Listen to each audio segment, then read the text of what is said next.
5th 6th month में I lost my child. पुरुष समाज ऐसा समझता है कि वो हर किसी की भोग की वस्तु हो, बिस्तर में खुश कर सकूं। नमस्कार, मैं हूं वीरेंद्र मिश्र। आप देख रहे हैं दैनिक भास्कर ऐप। आज हमारे साथ खास मेहमान हैं सीमा कपूर जी। इनकी भी किताब आई है, यूं गुजरी है अब तलक। सीमा जी, बहुत बहुत स्वागत है। किताब की चर्चा करते हैं। शीर्षक बड़ा अच्छा है, यूं गुजरी अब तक। मुझे लगता है किताब नहीं बल्कि एक जीवन दर्शन है जो इसमें आपने पिरोया होगा। इसको हम पढ़ेंगे। तो कैसे शुरुआत हुई किताब की? कब आपको लगा कि इसे लिखना है, इसको एक आकार देना है? उसके बारे में बताएं कुछ। आज से 91-92 की बात है। तो कुछ ऐसी उलझने थी। मैं पूरी साहब और अलग होना चाहते थे। उनके जीवन में कोई और स्त्री आ गई थी, नंदिता आ गई थी। तो हमारी शादी वो अब उनसे करना चाह रहे थे और मैं प्रेग्नेंट थी। तो मैं नहीं चाहती थी कि मेरे दुख और उसके बाद उस पता नहीं उस तनाव में या किस वजह से 5th 6th मंथ में आई लॉस्ट माई चाइल्ड। तो उस दुख को मैं नहीं चाहती थी कि मेरी मदर और मेरे परिवार वाले वैसे ही दुखी थे, क्योंकि वो उन्होंने कोर्ट के वो भेज दिए थे सब।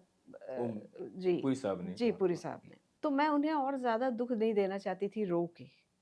तो वो जो पीड़ा थी सारी, एक तो घर टूटने की, मैं अपमानित महसूस कर रही थी कि किसी और स्त्री के लिए मुझे छोड़ा गया है, तो ये इतना बड़ा अपमान। और वो समय आज से 35 साल पहले, 35 ही हो गए मेरे ख़्याल से। समाज में जो डिवोर्स है, पहली बात तो मैं चाहती ही नहीं थी डिवोर्स। मैंने इसीलिए शादी तो नहीं की थी, वरना मैं क्यों शादी करती। मैं इंडिपेंडेंट थी, अपने पैरों पे खड़ी थी, काम कर रही थी। तो शादी जब आप कोई उस समय की महिला करती है, स्त्री करती है, तो उसको एक स्थायित्व के रिलेशनशिप चाहती है वो। इसीलिए, वरना तो हमारी 11 साल तक तो अफेयर चला था। 11 साल से अफेयर था, उसके बाद आप शादी कर रहे हैं, तो जाहिर है कि आप इस रिश्ते को सामाजिक स्थायित्व देना चाहते हैं, सामाजिक मोहर देना चाहते हैं, वरना तो था ही ना एक रिश्ता। लेकिन वो रिश्ता 1.5 साल में ऐसा क्या हो गया जो 11 साल में नहीं हुआ? 1 साल में ऐसा, 2 साल में, 1.5 साल में क्या हो गया? तो वो पीड़ा और स्त्री का एक स्त्रीत्व का अपमान भी है ये। आप किसी को छोड़ना चाह रहे, मतलब 11 साल के रिलेशनशिप के बाद, 2 साल की मैरिज के बाद, मतलब 13 साल में इतना घनिष्ठ संबंध कुछ नया नहीं था। सिवाय इसके कि हमने आर्य समाज में जाके साइन किया था और रिसेप्शन दिया था, जो शादी हुई थी, फेरे लिए थे, उसके अलावा कुछ नया नहीं था रिश्ते में। मेरे परिवार वाले, और उस वक़्त सामाजिक कलंक था, डिवोर्स जो है ना और एक। हमारे कल्चर में तो है, मतलब है जी, ही नहीं, जी। है ही नहीं तलाक जी, और जी, डिवोर्स तो तलाक है ही का नहीं। कोई सिस्टम हमारे सिस्टम है। धर्म में भी नहीं है। हमारे शास्त्रों में तलाक का परित्याग कर सकते हैं, लेकिन कानूनी तौर पे वो पत्नी ही होती है हमेशा, है ना? तो और उस समय का जो समाज था और उस समय की जो हमारी मानसिकता थी हमारे परिवार की, उस समय स्त्री का 35 साल में बहुत युग बदलते हुए मैंने देखा है। अब आप आराम से अपने डिवोर्स की बात कर सकते हैं, लेकिन मैंने वो पल देखे जब मैं अपने घर में थी, तो मेरी मदर छुपाती थी कि लोग पूछते थे ना, अरे सीमा बड़े दिन से आई हुई, क्या हो गया? नहीं, नहीं, अभी ओम कहीं बहुत इंटीरियर में शूटिंग कर रहे हैं, तो इसलिए आई हुई है। तो वो झूठ और उसको मेंटेन करना वो बड़ा बोझ हो रहा था कि, और बच्चे का लॉस, उसके बाद भी पुरी साहब का नहीं आना। तो मैं कटने लगी थी सबसे, और अपने घरवालों को भी वो दुःख नहीं दिखाना चाहती थी। तो वैसे भी मैं लिखती तो थी, सीरियल वगैरह लिख के अपना जो भी, वो लेखक तो थी मैं। तो मुझे वो दुःख का कोई ज़रिया, रास्ता नहीं नज़र आया। तो मैंने सबसे पहले अपने जो बच्चा चला गया है, उसको एक लेटर लिखा। ना, तो उससे क्या हुआ कि मेरे मन की भड़ास जो थी, निकली वो थोड़ी वो कागज़ पे कागज पे। पेन के सहारे उतर रही थी। तो वो जो रोना था, वो मैंने सारा का सारा अपने उसमें किया। फिर मैंने बच्चे का जवाब भी लिखा कुछ समय बाद, कि अपने बच्चे को लेटर लिखा कि भाई तुम क्यों नहीं आए संसार में, और मुझे तो तुम्हारी बड़ी बेताबी से तुम्हारा इंतज़ार था वगैरह वगैरह। और वो इस किताब में है लेटर। तो दूसरा मैंने फिर थोड़े दिनों बाद उसका जवाब लिखा, भाई संसार को देखा मैंने और इसके बदलते रूप को देखा, जो मेरी समझ में था, जो मेरे उस समय की समझ थी, उस हिसाब से मैंने वो जवाब भी लिखा कि वो क्यों नहीं आना चाहता था। जैसे हम नहीं रहना चाहते समाज में, तो क्या आपकी मनस्थिति होती है। तो वो वहाँ से फिर शुरू हुआ। फिर मुझे लगा कि मेरी जो बाबूजी की थिएटर कंपनी थी, जो भारत में 2-4 ही थिएटर, 5 कंपनियाँ होती थी पारसी थिएटर, उनके लोग, उनकी स्त्रियाँ, और इसमें विशेष क्या है, मेरा स्त्रियों के प्रति जो एक नज़रिया है, मैंने अपनी माताजी को देखा, मैंने अपनी मौसी को देखा, मैंने थिएटर कंपनी में जो काम करने वाली जो महिलाएं थी, कलाकार, उनका जीवन देखा, किस तरह से सामंतवादी एक अलग समाज होते हुए भी जो थिएटर का एक अलग समाज था, एक छोटा संसार था। इस बड़े संसार में मेरे बाबूजी ने एक थिएटर कंपनी में, यूँ समझिए कि कहाँ, मेरे दादा आर्मी में कर्नल उस ज़माने में जब अंग्रेज़ों का राज था, और पूरा जो ददियाल है वो आर्मी ऑफिसर से भरा हुआ। मेरे एक चाचा लेफ्टिनेंट थे एयरफोर्स में, वो सरगोधा में पैदा हुए थे और सरगोधा पे ही बम फेंकने गए थे, और वहीं पे वो 65 में या 65 की बात होगी, और वहीं पे वो मारे गए थे, 21 साल के थे। तो इस तरह का परिवार जो था आर्मी वालों का, वहाँ से मेरे फादर लाहौर डीएवी कॉलेज से पढ़ के, उन्हें न जाने क्या सूझा, उन्होंने थिएटर कंपनी बना ली। थिएटर कंपनी में 250-300 लोग थे, और उनके वो मालिक थे, उनको पे करना है, उनको उनकी तनख्वाह देनी है, डेली वेजेस पे होता था उस ज़माने में। तो वहाँ की जो स्त्रियाँ थी, वो बाहर के संसार से उनका कोई कनेक्ट नहीं था, लेकिन और कमाती वही थी। पुरुष तो खाना बनाते थे, लेकिन फिर भी पुरुष सत्ता थी। तो वो बालक मन पे मेरे वो असर तो डालती थी, वो महिलाएं किस तरह से जीती हैं, क्या है। लेकिन जब समझदारी बढ़ी और धीरे धीरे मैं बड़ी हुई, तो मुझे लगा, मैंने दोनों समाज देखे, ये जो बाहर का समाज है और वो समाज, वो उपेक्षित था उस समय सामाजिक दृष्टि से, क्योंकि उस समय जो थिएटर कंपनियों में काम करने वाली स्त्रियां होती थी, उनको अच्छी दृष्टि से नहीं देखा जाता था। जिस तरह तवाइफें होती थी, नाचने गाने वाली कहलाई जाती थी, वो कितनी अच्छी कलाकार हो, और उसका हम, मेरी माताजी और मुझ पे भी वो त्रासदी हमने देखी है, क्योंकि हमारे घर में जब हम पढ़ने लगे, तो थिएटर कंपनी से आके गाँव में और कस्बों में रहने लगे, तो हमारे घर में कोई स्त्री नहीं आती थी। हाँ, अच्छा, मिलीनियर। तो उस समय एमपी में थे या दिल्ली शिफ्ट हो गए थे आप लोग? नहीं, नहीं, दिल्ली तो मैं तो जब हम 82 में, 81-82 में शिफ्ट हुई मैं दिल्ली। तो उस समय हम मध्य प्रदेश और राजस्थान, इसकी बॉर्डर है, वहाँ वहाँ आ गए थे। पहले हम लोग मध्य प्रदेश में थे, क्योंकि जगह-जगह थिएटर कंपनी जाती थी, जैसे नाटक कंपनियाँ होती हैं ना गाँव में, कस्बों में। तो एमपी, राजस्थान, यही हमारा ज़्यादा होता था। और जब बहुत अच्छा था समय नाटक का, तो बाबूजी गोवा तक गए हैं नाटक कंपनी लेके, बहुत बहुत जगहों पे। तो हम वो लोग हैं जो हमने बहुत सारे जीवन देखे, बहुत सारे लोगों को देखा और उनके जीवन से प्रभावित हुए, क्योंकि 2-2 4-4 महीने हम एक-एक गाँव में रुकते थे, एक-एक कस्बों में रुकते, छोटे गाँव, कस्बे ऐसे होते थे।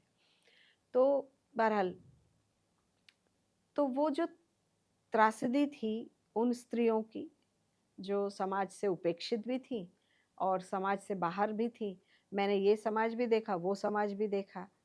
तो मुझे लगा कि उनको उकेरना चाहिए, उनको कागज़ पे लाना चाहिए, क्योंकि उनका जीवन हमारी मैंने मतलब प्रत्यक्ष देखा है, सुनी-सुनाई बात नहीं है।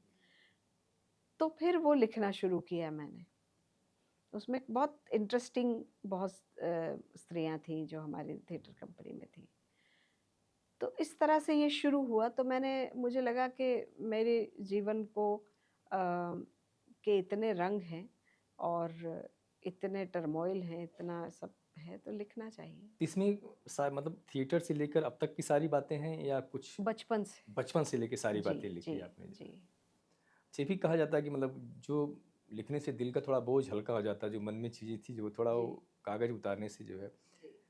तो ओमपुरी साहब से कब मुलाकात हुई थी? थिएटर के समय ही हुई हुई होगी? नहीं, ओमपुरी साहब से तो 79 में मुलाकात हुई, जब रंजीत भाई मेरे अम, एक प्ले कर रहे थे जिसमें पुरी साहब मेन रोल कर रहे थे, और शायद पुरी साहब ने ही उसको वो किया था, प्रोड्यूस किया था।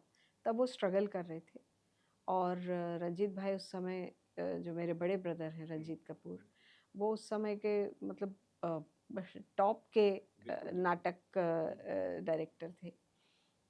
तो उन्होंने बिच्छू करके मॉलियर का एक सटायर है, कॉमेडी है, व्यंग है, वो उन्होंने प्ले किया था। उसमें पुरी साहब पहले नसीर भाई कर रहे थे मेन रोल रहमत का, लेकिन पुरी साहब, रंजीत भाई ने कहा पुरी साहब आप कीजिए।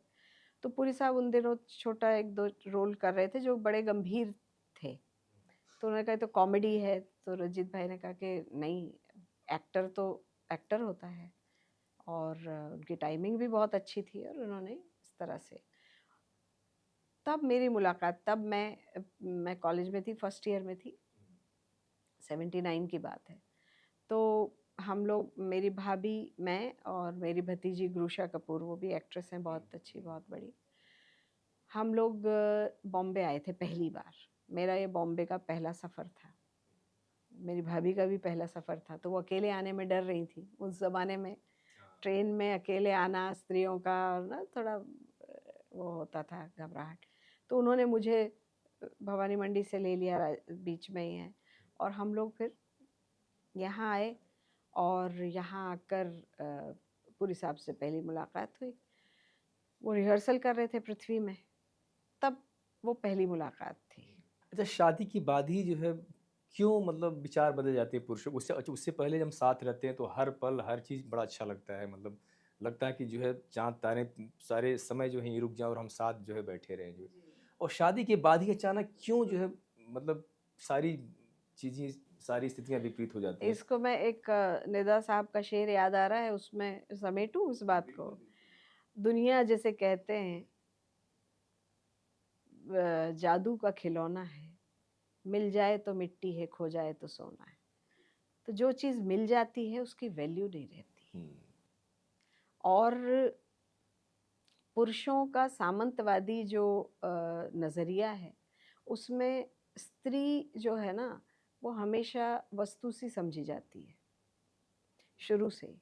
अब स्त्रियों का दूसरा रूप आ रहा है, और तो क्या होता है कि पुरुष का एक मानसिकता ये है कि जो जो दूर है, तितली होती है ना, उसको वो उड़ती हुई बड़ी अच्छी लगती है, उसको पकड़ना चाहता है।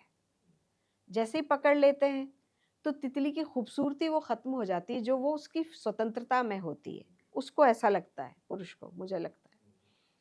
और जैसे ही वो मिल जाती है, तब आपको दूसरा कोई भाता है, उसकी अदाएँ भाती हैं, या अ, वो आपको लुभाता है। क्योंकि ज़िंदगी में एक ही व्यक्ति में आप बहुत सारी चीज़ें नहीं पा सकते। तो एक तो वो होता है, और दूसरा क्या होता है, वर्किंग वुमन के साथ मुझे लगता है जो सामंजस्य बिठाना, जबकि मैंने तो काम उस समय शादी के बाद तो एकदम से काम कुछ किया भी नहीं था। उनका थोड़ा-सा सेटल होंगे, उसके बाद शुरू करेंगे। लेकिन वो मेरी इच्छा तो थी ही कि मैं काम करती रहूँ। तो मुझे लगता है जो मिडल क्लास का मध्यम वर्गीय जो पुरुष होता है, उसकी मानसिकता ये होती है कि वर्किंग वुमन उसे भाती है। फिर उसके बाद अ मैं सिर्फ़ पुरी साहब की बात नहीं कर रही हूँ, मैं आम जी, बिल्कुल। लोगों की बात कर रही हूँ। तो क्या होता है कि आप वर्किंग वुमन भी चाहते हैं, औरत पे तो इस समाज में डबल बोझ पड़ गया है। पहले उसका काम था घर सँभालना, पुरुष का काम था बाहर सँभालना, ठीक है? इन्होंने अपने वो बाँट दिए थे। जैसे हम हॉस्टल में रहते हैं, तो हम अगर रूम शेयर करते हैं 2 लड़कियाँ या 2 लड़के, तो वो अपने काम बाँट लेते हैं कि भाई तुम ऐसा करना, कि तुम ऐसे कर लेना, मैं ये सँभाल ले। तो स्त्री-पुरुष ने अपने काम बाँटे हुए थे, समाज ने बाँट दिए थे कि भाई घर सँभालो, घर सँभालना छोटा काम नहीं है, बहुत बड़ी ज़िम्मेदारी है। आज छोटा-सा उदाहरण दे रही हूँ, जिस दिन हमारी 2 दिन बाई नहीं आती है, पसीने आ जाते हैं। झाड़ू, पोछा, बर्तन, बच्चों को पालना, बहुत सारे जो छोटे-छोटे काम हैं, मैं आपको उदाहरण देती हूँ, पता नहीं रखेंगे नहीं रखें, लेकिन एक बातचीत में बता रही हूँ कि अभी ये कोरोना पीरियड में मैं थी, मेरे साथ मेरी डॉगी है, सखी, वो थी और हमारे बूढ़े जो सबसे पुराने काम करने वाले जो थिएटर कंपनी के बचे हुए एक रह गए थे, वो थे बहुत बूढ़े, 80 साल के होंगे, तो वो मेरे साथ रहते थे। बहुत सारे लोगों ने कहा कि इनको वृद्धाश्रम पहुँचा दो, ये कर दो, वो कर दो, लेकिन मेरे मेरे ज़मीर ने ये गवारा नहीं किया। मैंने कहा, हो सकता है मेरे घर से ज़्यादा पुरी साहब भी बोलते थे कि तुम नहीं सँभाल पाओगी और ये है, वो है। लेकिन वो कहते थे यहाँ बहुत अच्छा है, 5 स्टार होटल टाइप है वृद्धाश्रम, उसका किराया इतना है, ये वो। तो मैं ये कहती थी वो सब है, लेकिन मैं नहीं होंगी तो वो उनका तो कोई भी नहीं है। तो आपको इस एज में कम्फर्ट्स 5 स्टार होटल के नहीं चाहिए, जितना इंटरैक्शन चाहिए बुढ़ापे में, कि कोई आपका अपना हो, जो आप आह भरे तो आप वो फ़ौरन आ जाए, "क्या हुआ मामा?" ठीक है ना? माँ-बाप को भी चाहिए होता है, आपके बूढ़े भले ही वो हमारे काम करने वाले थे, लेकिन मामा हो गए थे ना हमारे, तो जगत मामा हो गए थे। कितने साल के, जब 10 साल के थे तब बाबूजी ने उनको थिएटर कंपनी में रखा था। उनका कोई नहीं था, थे भी तो वो अपने परिवार से विस्थापित थे, शादी नहीं की, कुछ नहीं किया। तो मम्मी बाबूजी ने उनको बच्चों की तरह पाला था। हम लोग तो पैदा भी नहीं हुए थे, हम लोग सब उनके सामने पैदा हुए, उनकी गोद में खेले। तो अब जब वो बूढ़े हो गए हैं, तो हम कोरोना पीरियड में 3 लोग थे और 2 किसी काम के नहीं थे, काम करने के इन टर्म्स। मामा 80 साल के थे, वो बेचारे, और कभी बीपी हो जाता था तो मुझे ही सेवा करनी पड़ती। सखी कुछ कर नहीं सकती थी, डॉग है। तो जब सारा काम मेरे सर पे आया, तब मुझे रियलाइज़ हुआ कि मेरी माँ, हम पूरे घर का काम करती थी, उसमें अचार, पापड़, बड़ियाँ भी बना लेती थीं, उसके साथ चारों बच्चों को पालती थी, है ना? कैसे करती होगी ये एक स्त्री अकेली? मुझे तब, मतलब पहली बार माँ के लिए ना, एक, होता क्या है कि जब आपको अनुभव होता है तभी आप किसी को जान पाते हैं। तो काम पहले बाँटे हुए थे और तब हमें पता पड़ा कोरोना पीरियड में कि भाई कितना काम होता है। घर का जो काम होता है अगर आप सही ढंग से करें, तो बहुत काम होता है। तो स्त्री जो है, उसका काम था घर सँभालना, क्योंकि वो बहुत बड़ा काम है, और पुरुष का काम था कि रोटी कमाई करके लाना, और ये। अब की स्त्री में दोनों काम हो गए हैं। वो ऑफ़िस से आती है, हस्बैंड भी ऑफ़िस से आता है, तो वो बैठ जाता है टीवी खोल के, वो कहता है चाय बना, ठीक है ना? तो अब उसको किचन भी सँभालना है, घर भी सँभालना है और ऑफ़िस भी सँभालना है। तो जो हमारे शास्त्रों में कहा है ना, स्त्री शक्ति, वाक़ई वो शक्ति है, और शक्ति है हम में, बहुत शक्ति है, वो काम से समझ में आता है कि आप कितना सँभाल सकते हैं। दूसरा, जो पेन है, जो दर्द का जो माप है, वो डोल में शायद गिना जाता है। जैसे मील गिने जाते हैं, रास्ता गिना जाता है मील में और उसमें, मीटर में और मील में, माइल्स में मतलब। उसी तरह जो दर्द का मापक है, शारीरिक पेन का जो मापक है, वो डोल कहलाता है। सुना है ऐसा कि 3 डोल में हार्ट अटैक में जो पेन होता है, उसमें मर जाते हैं पुरुष, है ना? और एक बच्चा पैदा होने में मदर को जो है ना 9 डोल दर्द होता है। आप सोचिए, सृजन का जो वो है ना, स्त्री का सृजन करने का, वो दर्द उसके सामने हार जाता है। और हमारे ज़माने की तो मेरी माँ वगैरह ने 5-5 6-6 बच्चे पैदा किए, सोचिए आप। तो तो पुरुष का जो आपने सवाल पूछा था कि पुरुष की दृष्टि जो थी ना वो ये थी कि भाई आप घर संभालें, ये उसके दिमाग में था, रूट्स में था, जड़ में जो सबकॉन्शियस में ये था। उसके बाद जो वर्किंग स्त्री है उससे भी आप उतना ही टाइम और वो चाह रहे हैं, नहीं हो पाता था वो। अच्छा, इस किताब को लेकर क्या विवाद क्या है वो? विवाद तो देखिए किताब को ही लेकर नहीं है, मुझे तो शुरू से ही नंदिता के विवाद झेलने पड़े हैं। और जब से वो पुरी साहब की ज़िंदगी में आई हैं तब से ही वो मेरी ज़िंदगी में भी आई हैं। मैं खुल के ही बात बताती हूँ आपको। तो तब से ही प्रॉब्लम है।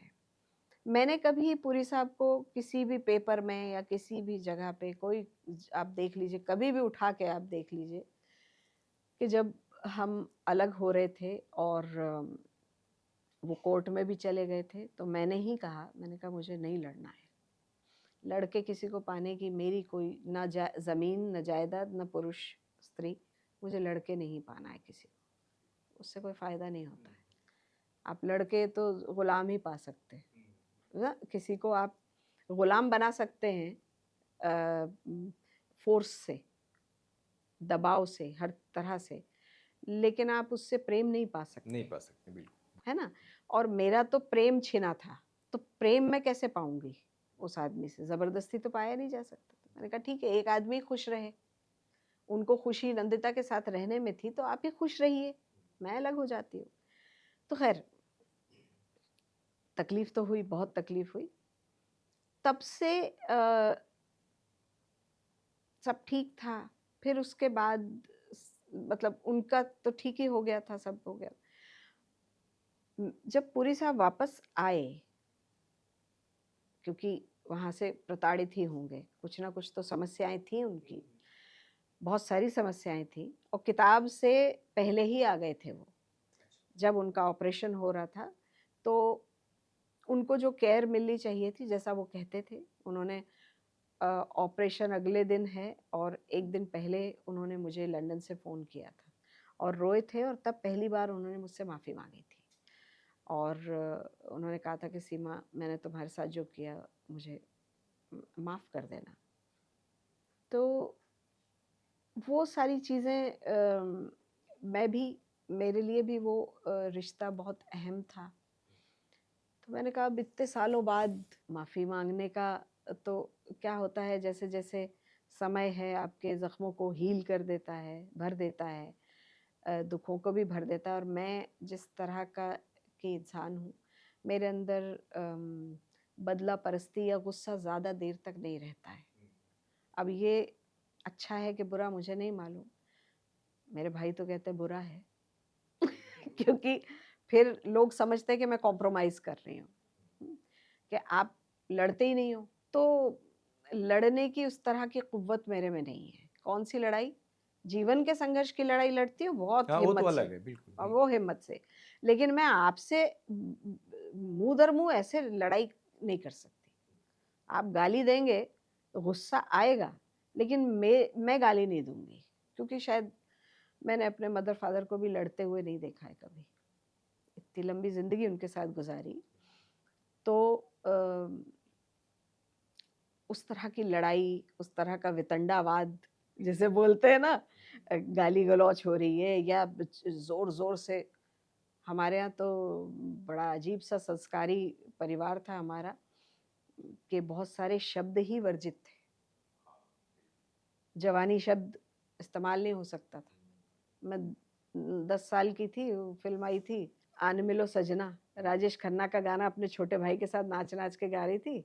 वो यहाँ वहाँ सारे जहाँ में तेरा राज है, जवानी और दीवानी तू ज़िंदाबाद। अन्नू भैया ने सुना, दौड़ के अंदर गए, मम्मी, माँ, गुड्डो जवानी का गाना गा रही है। मम्मी आई, उन्होंने एक थप्पड़ मारा, जवानी का गाना गा रही। तो मैंने कहा मम्मी ये वो जवानी नहीं है।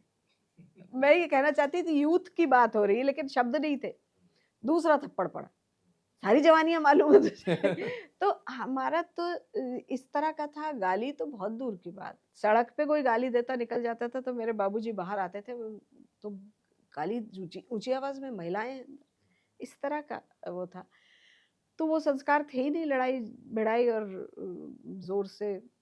तो इसीलिए मैं पुरी साहब के यहाँ से भी मैंने कहा इससे पहले कि चीज़ें इतनी ख़राब हो जाएँ कि उनका हाथ उठे या गाली-गलौच हो, अभी ये गुस्सा हो रहे हैं इतना, जाओ मुझे नंदिता से शादी करनी है। तो बाद में तो बहुत हो जाएगा, बच्चे को नुकसान हो जाएगा, तो मैं अपने घर चली गई। अब वो सही था या गलत कदम मेरा पता नहीं। जो सांसारिक लोग हैं उनका कहना था कि वो घर तुम्हारा था तो मुझे उस घर नहीं, नहीं, से आपने नहीं। सही बात कही कि मतलब ज़बरदस्ती हम प्रेम तो हासिल नहीं कर सकते हैं, बिल्कुल। तो जाना ही सही था। और क्या होता है कि मम्मी मेरी बोला करती थी भली मार कबीर की चित से दिया उतार, चित से उतारो बेटा, उससे बड़ी मार नहीं होती है। तो चित से उतरने में टाइम लगता है कि भाई ना। तो दोबारा जब आए वो उसी सवाल पे आती हूँ तो 2005 या 6 में मैं एक डॉक्यूमेंट्री भी बना रही थी और वो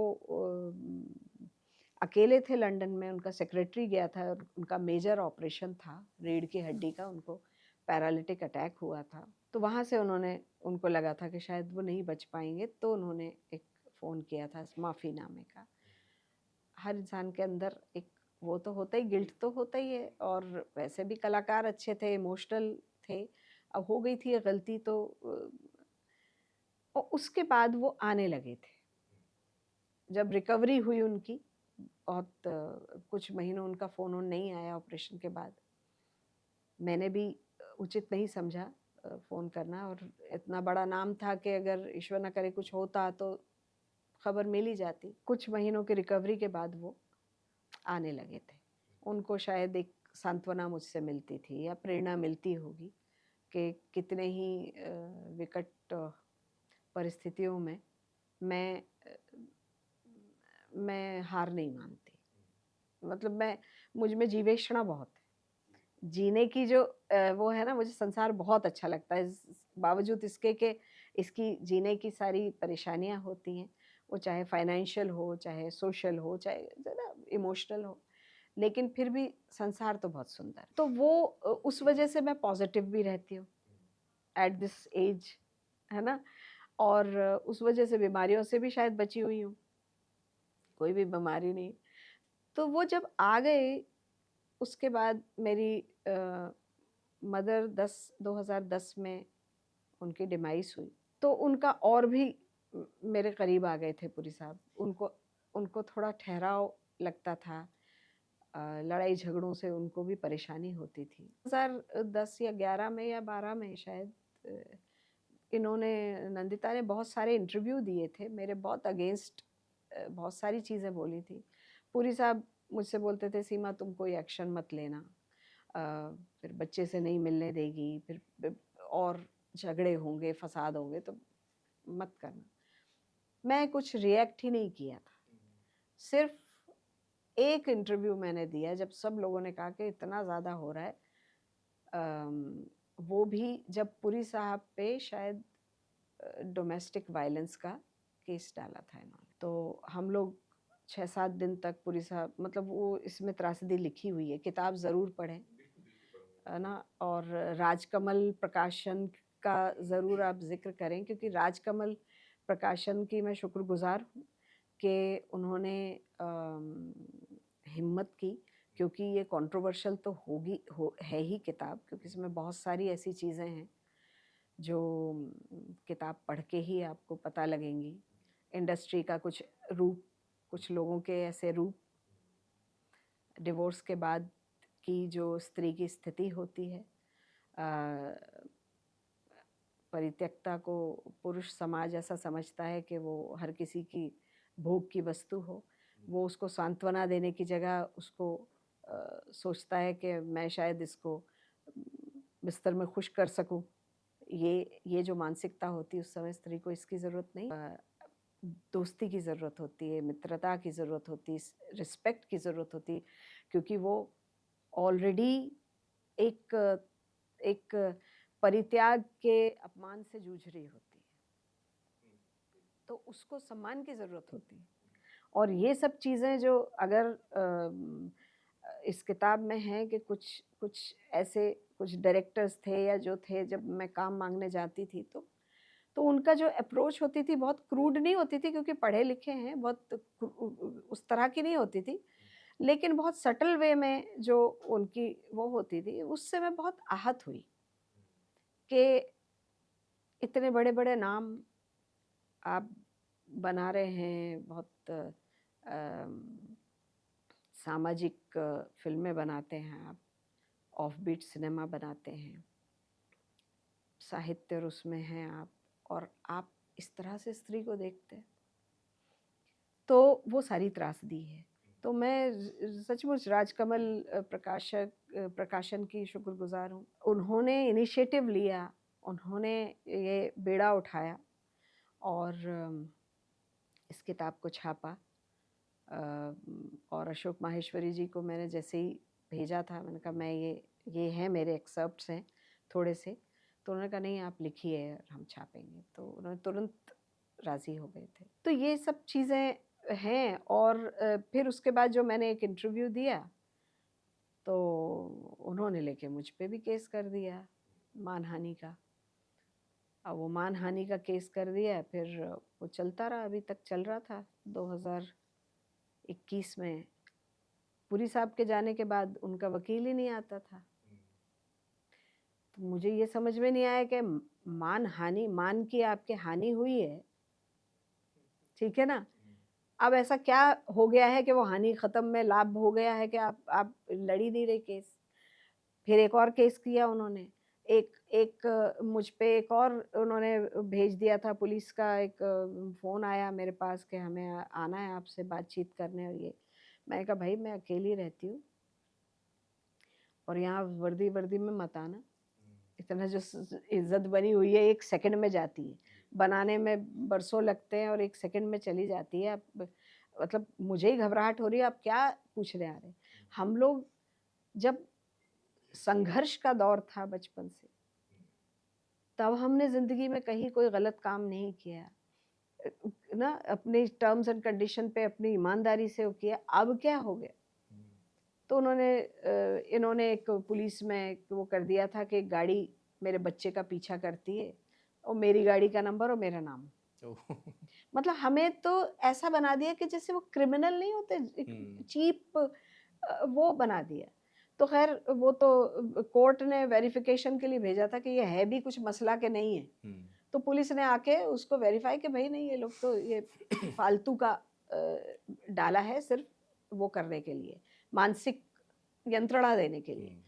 फिर इन्होंने एक और केस डाला पुरी साहब के बाद पैसों से संबंधित, कि भाई मैं देनदार हूँ। अच्छा। हाँ, तो अब ये सब चीज़ें, जबकि मैंने तो कभी कोई प्रॉपर्टी का आज तक कोई वो नहीं किया दावा, ना कोई प्रॉपर्टी इनसे, अभी भी पुरी साहब ने कोई प्रॉपर्टी मुझे दी या कुछ किया, या मैंने उनके बाद कोई किसी तरह का पुरी साहब के जाने के बाद इनको प्रॉपर्टी के लिए परेशान करने को कुछ नहीं, तो आप स्टे ले लेते हैं। कुछ भी परेशान करने को आप कोर्ट में जाके आप कर सकते हैं कि भाई प्रॉपर्टी पे मेरा भी दावा है और आप परेशान, मैंने तो कुछ भी नहीं किया है। तो भी इन्होंने किया, वो भी केस डिसमिस हो गया कॉम्प्रोमाइज़ के लिए ना। मतलब तो मैं ये सोचती हूँ कि क्या आप सिर्फ क्योंकि आपके पास तो पुरी साहब का बहुत पैसा है,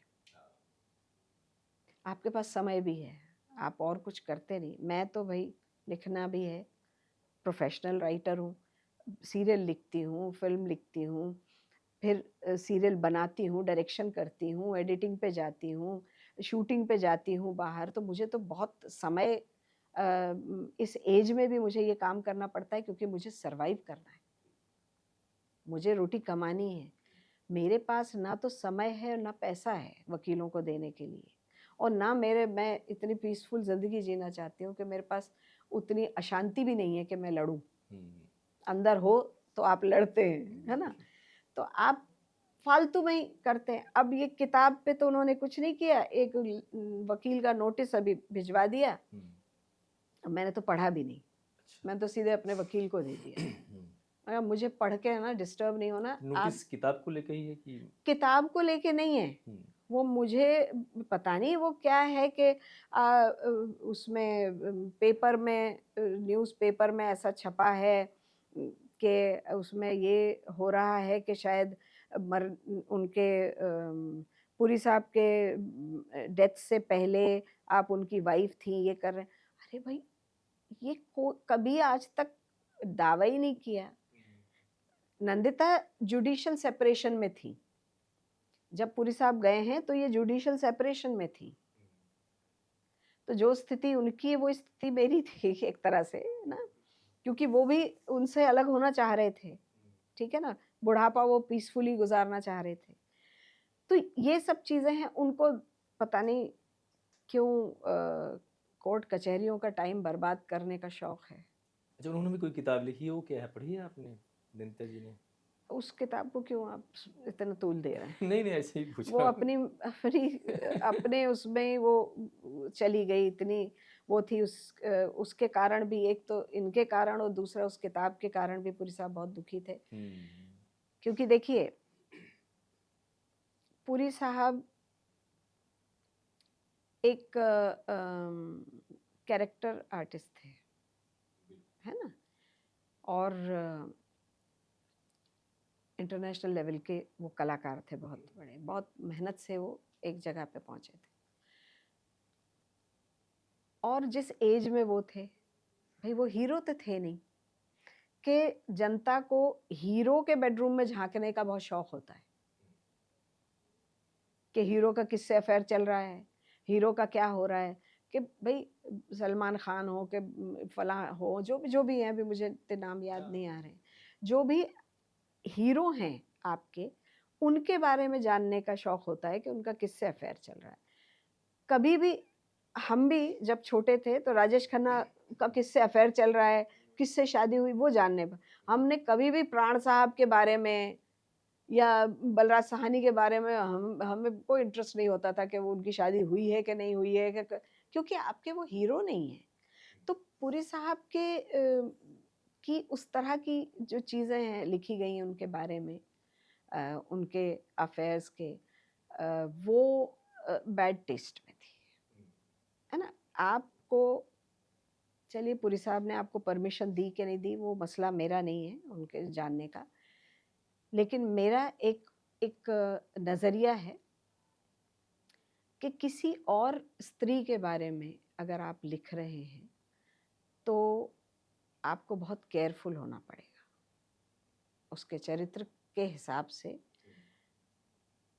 जैसे एक किताब आई थी नेकेड ट्रायंगल, शायद बलवंत गार्गी की, वो मुझे पसंद नहीं आई थी। इसलिए पसंद नहीं आई, वो कितने ही बड़े नाटक के बहुत बड़े नाम भी हों, आपने आपने जो एक स्त्री के साथ लम्हे जिए हैं, आपको कोई हक नहीं उसको बदनाम करने का, आपको कोई हक नहीं।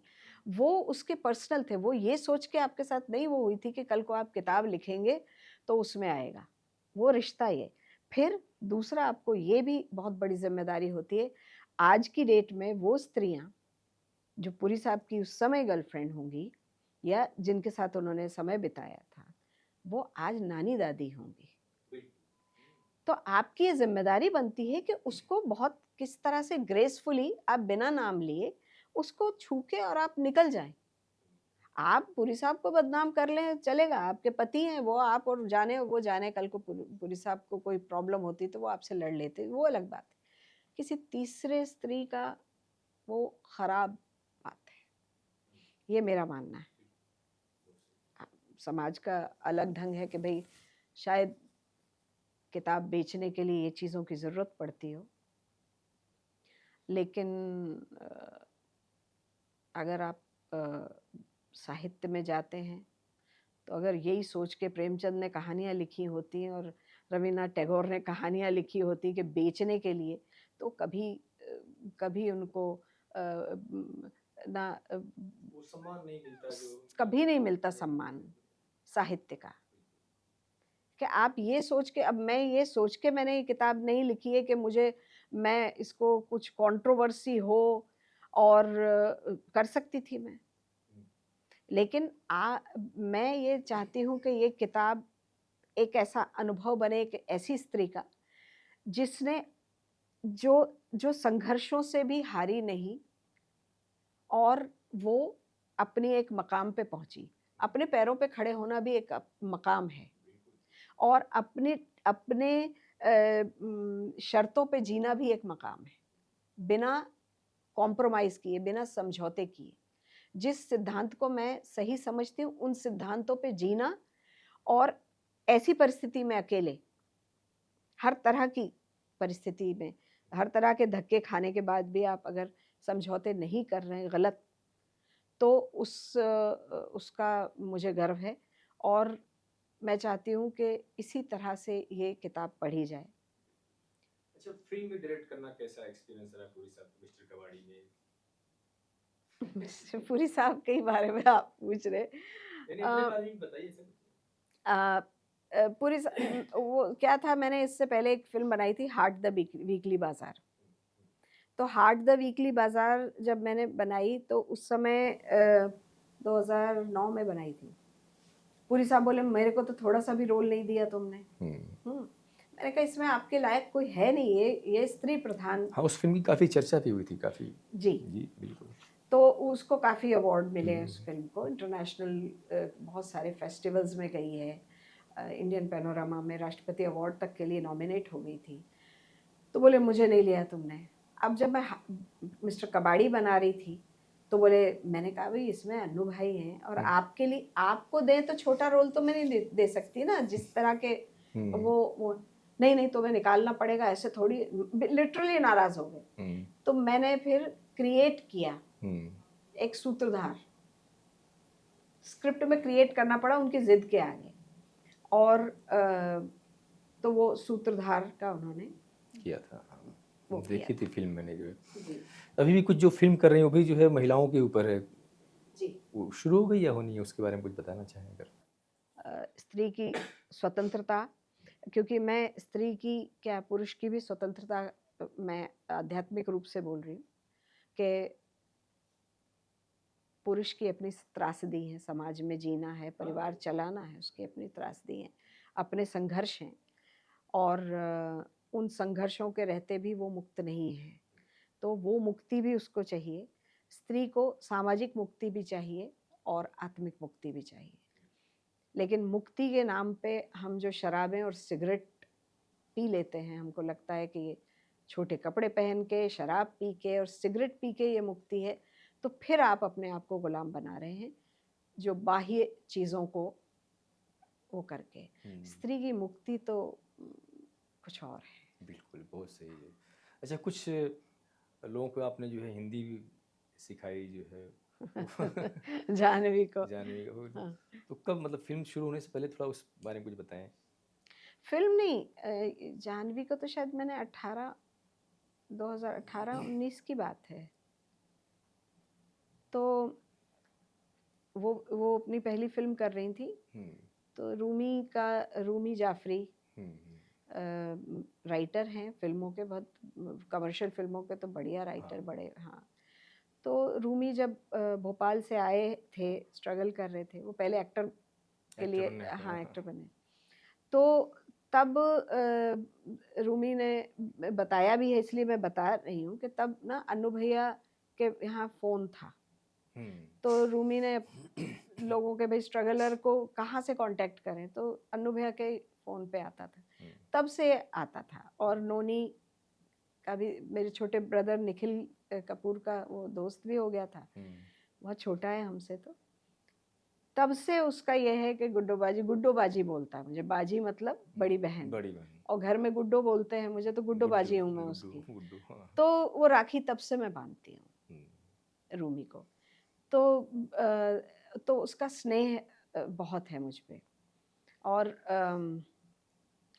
हर दुख में खड़ा रहा है वो। जब भी पुरी साहब, जब ये बहुत बुरा समय मेरा चल रहा था, तो आप सोच सकते हैं कि जब आपके पति की ज़िंदगी में कोई स्त्री आ जाती है और वो आप ही के सामने फ़ोन पे घंटों बात कर रहे हैं, और आप अवॉइड कर रहे हैं, है ना, कि दूसरे कमरे में इसलिए चले गए कि कुछ सुन के हर्ट होके अगर कुछ मैं रिएक्ट करूं, और लड़ाई बड़े, वो तो चाह ही रहे थे कि लड़ाई झगड़े हों तो चीज़ें क्लियर हो जाती हैं।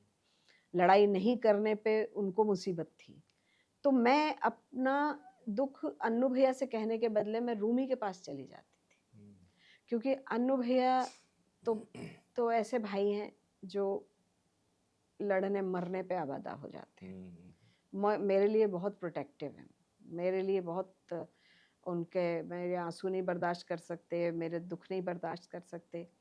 तो मैं वो नहीं चाहती थी कि अन्नू भैया को हाँ, और अन्नू भैया को मैं ज़रा से भी उनकी अग्नि जो है प्रज्वलित करूं कि वो उनसे लड़ने पहुंच जाएं, क्योंकि मुझे तब भी उम्मीद थी कि चीज़ें ठीक हो जाएंगी।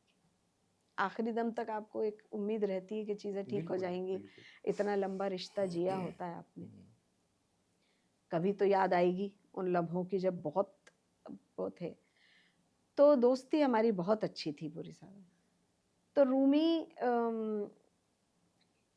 रूमी जो था, क्या आपने सवाल पूछा था? मैं बह हाँ, गई। जानवी कपूर को जो हिंदी हाँ सिखाई हाँ, आपने। तो रूमी का फोन आया था मुझे कि रूमी के बहुत अच्छे हैं पारिवारिक संबंध बोनी जी से। बोनी जी के अन्नू भैया वगैरह से भी बहुत है, पहली फिल्म अन्नू भैया की वही थी, है ना। लेकिन मेरा उस तरह से नहीं था।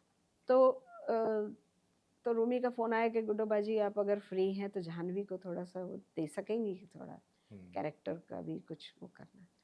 मैंने कहा हाँ हाँ, मैं वैसे भी पुरी साहब चले गए थे और उस समय कुछ काम नहीं कर रही थी, मैं मेंटली बहुत ट्रॉमा से गुजर रही थी। तो मुझे लगा चलो 1-2 घंटे चली जाऊंगी। तो मैं गई तो श्री जी भी थी तब, श्री देवी जी। तो उन्होंने कहा कि ये, तो मैं उसको जाने लगी। बोनी जी ने पूछा भी फीस, मैंने कहा ये मेरा प्रोफेशन नहीं है, घर का बच्चा है ना, तो मैं कुछ नहीं चार्ज करूँगी। और मेरा तो काम दूसरा है, रोजी रोटी का दूसरा काम है। ये तो विद्यादान, मेरी मदर ने कभी ट्यूशन नहीं पढ़ाई, मेरी मदर टीचर थी। उन्होंने कहा ट्यूशन जो है वो उसके एथिक्स के सिद्धांत के खिलाफ है, मैं ट्यूशन नहीं दूंगी। बहुत बढ़िया। हाँ, कभी नहीं। वो अपने वही 400 रुपये, 450 रुपये की, जब 80s में तो यही तनख्वाह होती थी सरकारी टीचर्स की, तो वो कभी उन्होंने ट्यूशन नहीं। मैंने कहा मैं विद्यादान में मैं पैसे नहीं लेती हूँ। तो इस तरह से। अभी रंगमंच की क्या स्थिति है? अभी आप जुड़ी हैं रंगमंच से, जो पिताजी का जो था थिएटर ग्रुप पारसी? नहीं, पिताजी का थिएटर ग्रुप तो वो सब नीलामी हो गया था, एक एक बल्ली, एक एक टेंट सब खत्म हो गए थे। 75 तक उन्होंने किसी तरह से भी चलाया, मम्मी के गहने वहने बिक गए, सब कुछ वो हो गया था, लेकिन वो तो खैर ख़त्म हो गया। अब मैं सोच रही हूँ कि मैं पारसी स्टाइल का के जो उस समय के प्ले होते थे शायद लोगों को पसंद भी आए, और इतिहास को हमको उठाना भी चाहिए इससे पहले कि वो बिल्कुल ही मर जाए। मॉडर्न तो सभी कर रहे हैं, तो उन चीज़ों को मैं उठा के और मैं करना चाह रही हूँ। नहीं लाइए, और आप जैसे ही लोग ही कर सकते हैं। अभी तो इंडस्ट्री में तो कुछ रहा नहीं, जो कहानियाँ आ रही हैं, जो फिल्में आ रही हैं। हाँ, वो बड़ी त्रासदी है जिस तरह का सिनेमा। देखिए, 2 तरह के सिनेमा होते हैं, एक होता है मीनिंगफुल और एक होता है ऐसे 100 करोड़ 500 करोड़ की फिल्में। देखिए, हम जिस फिलॉसफी को मानने वाले लोग हैं, हमारी ये है कि साहित्य हो या सिनेमा हो, साहित्य का ही ये अलग अलग शाखाएं हैं। बिल्कुल, पोएट्री है, आपकी कहानियां हैं, उपन्यास हैं, लेख हैं, आप पत्रकार हैं, आप सिनेमा बनाते हैं, डॉक्यूमेंट्री बनाते हैं, आप कुछ कुछ भी करते हैं, छोटी छोटी रील ये आजकल चल गई वो बनाते हैं। तो इसका मतलब है आप लोगों तक पहुंचना चाहते हैं, और जैसे ही आपका प्रोफेशन लोगों तक पहुंचने का होता है, आपकी सामाजिक जिम्मेदारी बढ़ जाती है। आपकी ये जिम्मेदारी वो करती है कि आप क्या परोस रहे हैं। लोगों का कहना बहुत आसान है कि भाई 18 साल लिखा हुआ है, 18 साल की उम्र में आप गुटखा ना खाएं 18 साल से पहले, ठीक है ना, सिगरेट ना पिए, शराब ना पिए, ठीक है, लिख देने से क्या सिगरेटें बंद हुई बिल्कुल नहीं। या शराब बंद हुई है? कुछ नहीं बंद हुआ। पान पराग खाते हैं, बच्चे बच्चे खाते हैं, ठीक है। अब अगर पान पराग का आप ऐड करते हैं, और एक बार की घटना बताती हूँ, दिल्ली में ये बात है, 90 की बात है, हमारी शादी के 2-3 महीने बाद हम दिल्ली गए थे। मेरे एक मित्र हैं, वो ऐड वगैरह वो करते हैं, तो वो और उनकी पत्नी के घर हम ठहरे थे, वहीं ठहरते थे। तो उसने कहा कि तुम लोगों का आने जाने का जो खर्चा है और पॉकेट मनी और मिल जाएगी। उस वक्त 1 लाख या 1.25 लाख रुपए ऑफर कर रहा था सिगरेट के ऐड के लिए पूरी साहब के लिए। अच्छा। मैं बिफर गई। मैंने कहा नहीं नहीं, सिगरेट का ऐड नहीं करेंगे। तो पूरी साहब बोले मेरे कहने से थोड़ी लोग पिएंगे। मैंने कहा अगर आपके कहने से नहीं पिएंगे तो ये 1.5 लाख रुपया क्यों दे रहा है? है ना, इतना बड़ा रकम 90 में बहुत होती थी 1.5 लाख रुपया। मैंने कहा क्यों दे रहे हैं ये पैसा? आपके कहने पे कुछ लोग, और अगर आपके कहने पे एक बच्चे ने भी पी लिया, ये खा लिया पान पराग या जो भी है आप गुटखा, तो वो जिम्मेदारी आपकी है। बिल्कुल। मैंने नहीं करने दिए उनको ऐड। लेकिन आज पैसा इतना महत्वपूर्ण हो गया है, जबकि आपके पास अकूत पैसा है, जो बड़े बड़े कलाकार हैं, जो बड़े बड़े स्टार हैं, अकूत पैसा होने के बाद आपको जिम्मेदारी नहीं है समाज की। आप बोलते हैं हम एंटरटेनर हैं, हम समाज सुधारक थोड़ी हैं। ये आपकी फिलॉसफी बच्चों में आती है, फिर आपके बच्चे ड्रग लेने लगते हैं। वही जैसी परवरिश होगी, हाँ, जैसी जो घर का माहौल होगा, बच्चे तो वही सीखेंगे जो। तो ये जिम्मेदारी आप छोटा बनाएं या बड़ा बनाएं, आपकी जिम्मेदारी है। एक कलाकार है, डायरेक्टर हो, चाहे म्यूजिक डायरेक्टर हो, कुछ भी हो, आपकी जिम्मेदारी है जब आप लोगों तक रीच कर रहे हैं। क्योंकि लोग का टेस्ट जो है ना, जो ये पिछले 20 सालों में जो खराब हुआ है, बहुत खराब हो गया। मुझे याद है मनोहर कहानियां एक निकला करता था, हमारे घर में बैन था वो, है ना, क्योंकि उसमें वही सत्य कथाएं, मनोहर कहानियां, वही मर्डर मिस्ट्री, और ये ट्रायंगल, और उस औरत ने ये मार दिया, वो मार दिया। हमारे घर में गरीबी में भी उधार चढ़ाए रोटी नहीं बनती थी, 2-2 दिन तक, 3-3 दिन तक कैसे गुजारा करते थे। वो जो गेहूं होते थे ना, जब छानते थे उन दिनों, तो उस चिप्पट गेहूं निकलते थे, जो वो चिड़ियों के लिए रख दिए जाते थे, वो उबाल उबाल के माँ हमें देती थी, ठीक है ना। मेरा भाई तो मुंह से निकाल देता था, छोटा सा था।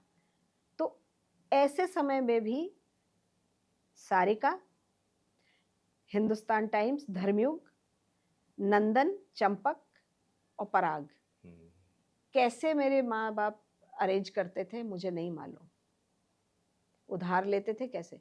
तो ये किताबें हमारे घर में आती थी, गेहूं नहीं आता था, किताबें आती थी, क्योंकि वो बच्चों को एक अलग इंसान बनाना चाहते थे। बिल्कुल बिल्कुल। तो ये जिम्मेदारी माँ बाप की है। ये जिम्मेदारी जो जो आप साहित्य, हमारे थिएटर में भी जो जिस तरह का नाटक होते थे, वो सारे नाटक जो उठा लीजिए, हरिश्चंद्र तारामती से लेके, और सोशल होते थे, गरीब के आंसू, वो इशू बेस होते थे। विधवा विवाह, छोटे बच्चे का बाल विवाह, इस पे अच्छे अच्छे इमोशनल नाटक होते थे। बिल्कुल। वही ना, हमारे देश में इतनी कहानियां हैं, इतनी चीजें, कि उस फिल्में बनाए तो युग बीत जाएंगे, कहानी कमी नहीं रहेगी, लेकिन नहीं सोचते हैं लोग। और लोग नहीं सोचते हैं, और क्या होता है कि जो जनता है उसका टेस्ट आपको डेवलप करना होता है। हाँ बिल्कुल। तो ये जिम्मेदारी हमारी है जी। और कुछ कहना चाहेंगी आप अपनी तरफ से? अपनी तरफ से यही कहना चाहूँगी कि डिजिटल प्लेटफॉर्म तो आ ही गए हैं, और उन पे आप जाते हैं, लेकिन एक विधा है किताबें, उनको पढ़ना बंद मत कीजिए। बिल्कुल। क्योंकि पढ़ना जो है ना, वो आँखों को ख़राब नहीं करता है, देखना आँखों को ख़राब करता है। और आप पढ़ेंगे तो पढ़ने से आपके प्रज्ञाचक्षु खुलते हैं। बिल्कुल। आप एक दूसरी दुनिया में जाते हैं। मैं तो रवींद्रनाथ टैगोर की अभी कहानियाँ दोबारा पढ़ रही हूँ। कई बार क्लासिक चीज़ें जब आप पढ़ते हैं तो आप वो इसीलिए कालजयी होती हैं, क्योंकि आप जब 20 साल के होते तब पढ़ें तो आपकी अलग दृष्टि से वो कहानी आपको कुछ कह रही होती। जब आप 40 के हो जाते तो वो अलग दृष्टि आपकी खोलती। फिर आप 60 के हो जाते हैं तो वो अलग आपको कुछ कहानी कह रही होती। बिल्कुल। एक ही चीज़ को, चाहे आप गोर्की को पढ़ें, दोस्तोयेव्स्की को पढ़ें, टॉल्स्टॉय को पढ़ें या रवींद्रनाथ टैगोर को पढ़ें, प्रेमचंद को पढ़ें, रेणु को पढ़ें, तो वो आपके साथ वो जी रही होती है और आपके जैसे-जैसे वो खुलते हैं, आपका दिमाग जैसे-जैसे विकसित होता है, वैसे-वैसे वो कहानी आपको कुछ और फ़िलॉसफ़ी देती है। तो बिल्कुल। पढ़ना बंद ना करें,